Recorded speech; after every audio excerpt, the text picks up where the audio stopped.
It's really fun to see the evolution of the shots that we did together.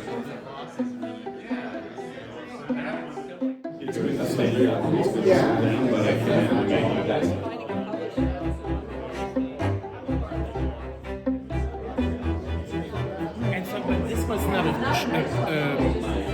shoot that was planned, though. It was more like, oh, let's try this here. Like, we're doing a terrace party at a friend, And we used the photography to help me figure out my own identity. Hello, I'm Stephen Hues. I'm here at the Stephen Bulger Gallery showing my exhibit Reflection, which is opening today on May 31st. In Toronto. In Toronto. But you're from LA. Yes, I live in Los Angeles. I'm in town specifically for this exhibition. The work was shot in the 1990s on film, and mostly in Montreal. And it's wonderful to be here and to be able to share it with coming out of the light. It was in storage for 2 decades, so it's re-emerging. The imagery is focused on gender benders, non-conformists, drag queens, go-go boys, dancers. And when I was shooting the work, it was about representation of these people, so that they had a place in history. I was documenting them, so they would have a place to be seen and to be recognized. In the 90s, before video projectors were everywhere, I was using slide projectors and showing my friends who were pushing the boundaries and expressing themselves, really being their true, authentic selves, and showing them in clubs so that other people could see that this was happening, that this was in the zeitgeist, and that they weren't alone in their journey in the process. There are many images of yourself in the exhibition as well. Yes, I did self-portraits at the time, so I was documenting myself, who was also a gender bender, a drag queen. I didn't really call myself a drag queen, I called myself more an alien because I didn't feel like I fit in any box, and I didn't want to be put into any box. Yeah. And it's really interesting that 30 years later that is a dialogue and a part of, has come up, and they now have words that represent a broader community that didn't exist back in the 1990s. Who are some of these these people that you're portraying? I mean, it's really a lifestyle. It's more like documentary photography, social documentary photography. Yes, it's very a social documentary. These were my friends, people I would spend day in, day out. We performed in the clubs together. Sometimes I would go on stage with my camera and take pictures while the action was happening. They're my sisters.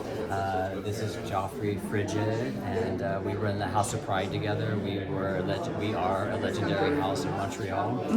And Is there a particular aesthetic in that you abide by for your work?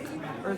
all the images in this exhibit are black and white, and all the photos in this exhibit were more intimate settings and was shot mostly in my studio.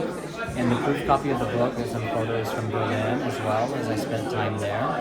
But I'm working on a second book too that is more out on the streets and in the clubs and Woodstock and the March on Washington and Pride events and ACT UP. So that is a broader, it's the other side of the coin, but all these were more intimate, personal, private experiences where they would come over. I'd fix a dinner, a vegan dinner, and then we would take pictures and have fun together. There's all different kinds of dancers and performers and people who I knew from the clubs and in my life. I am working on a proof copy of a book that I'm hoping to find a publisher. The book currently has 94 images in it, and that's the larger body of work that this comes from. But like I said before, my work was in storage for 30 years, and then, it was in storage for 2 decades. I left Montreal in 2000 and moved to Los Angeles. And then when the pandemic started, I started digging through my archives and pulling it out and seeing that this work needs to get out there again, that not only is it relevant now, but it's a seed for the future. My name is Cheryl Bird. I'm with I'm the founder and editor of CoreMagazines.com. Okay. I wanted to know how you ended up in the photo behind you. Okay, so my name is Jackie Jet. I became a member of the House of Pride that Stephen was a member of as well. And we met in the early 90s. Actually, with Joffrey, who you probably met tonight as well, we were dancing at a club night. I think it was Zucchini. And we would always jump on the podiums. The minute that the higher dancers would take a break, we would use our opportunity to try to make a name for ourselves. And Stephen and Martha noticed us, and they invited us to start performing with them. So that's how we started a rapport.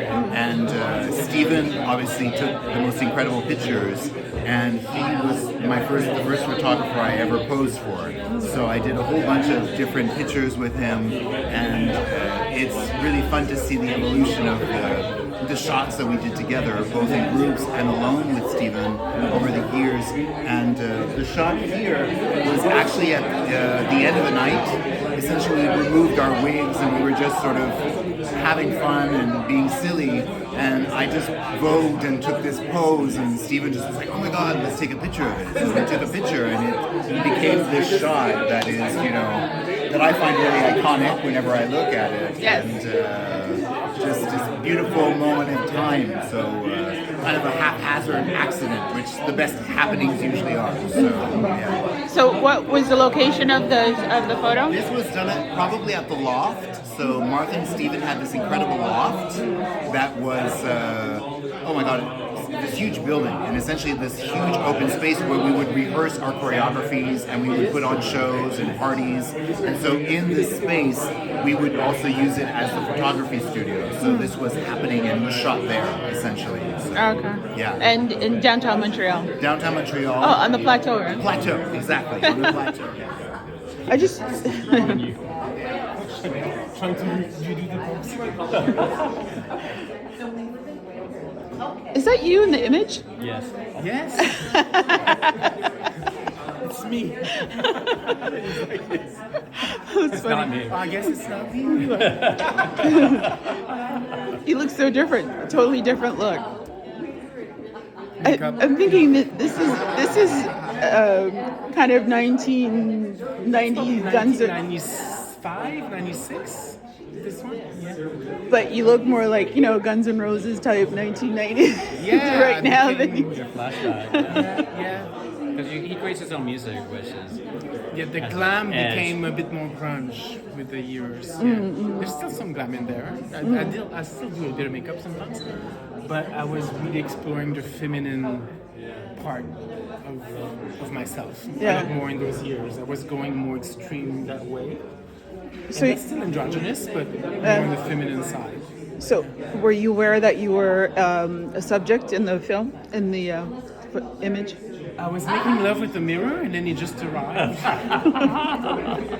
No, yeah, I was aware. You were Yeah. posing? I was posing. Yeah. Okay.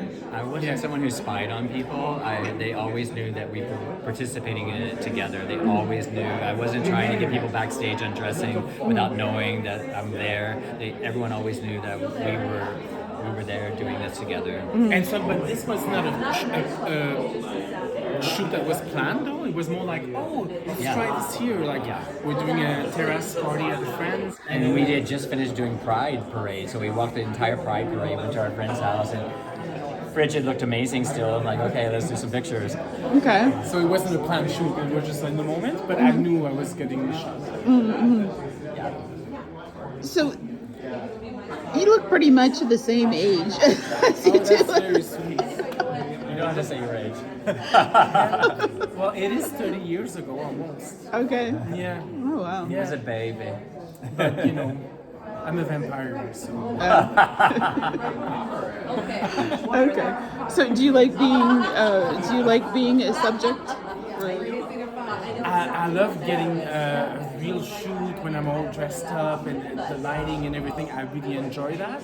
I have a harder time when people say, "Oh, I want to take your picture," just like that. I'm not as comfortable. But when it's all theater and lighting and mood and a Performance. concept, then I'm totally into the art of being a model kind of thing. I love that. Okay. Yeah. So people know you as More like a DJ now. I've been known more for DJing in Montreal for about 20 years. And that's when I really got my solo hype there. So, yeah, And as a DJ, you're called DJ Frigid. Frigid.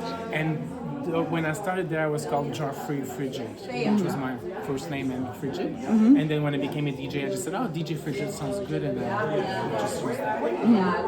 Do you also perform music? Yeah, and then there's Frigid. Just Frigid is my music project. We were sisters in the House of Pride together. Yes. And we even created a new project a few years ago together with Yeah. House of Pride as well. So we keep like coming together and creating things. Yeah.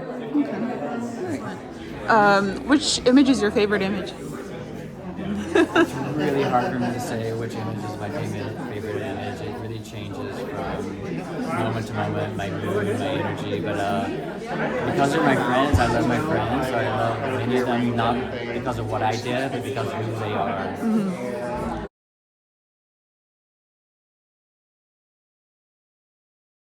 The selfies were kind of before selfies happened. They were completely before selfies happened. Yes, I knew that I was part of it as well and wanted to document myself in it. And I was impressed with other photographers through history who had did self-portraits of themselves. Now we call it selfies, but that wasn't a term back in the 90s. Yeah. Or previously in the last century. But I realized that it was important for me to be represented in the mix of it all because I was a very different photographer. I wasn't someone who coming in and taking photos of other people. I was part of the community. I was part of the experience. We were friends. It wasn't like someone on the outside just wanting to spy into the community. I was part of the community.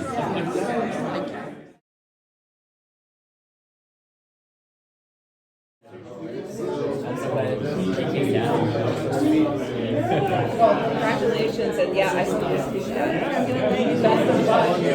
finding a publisher.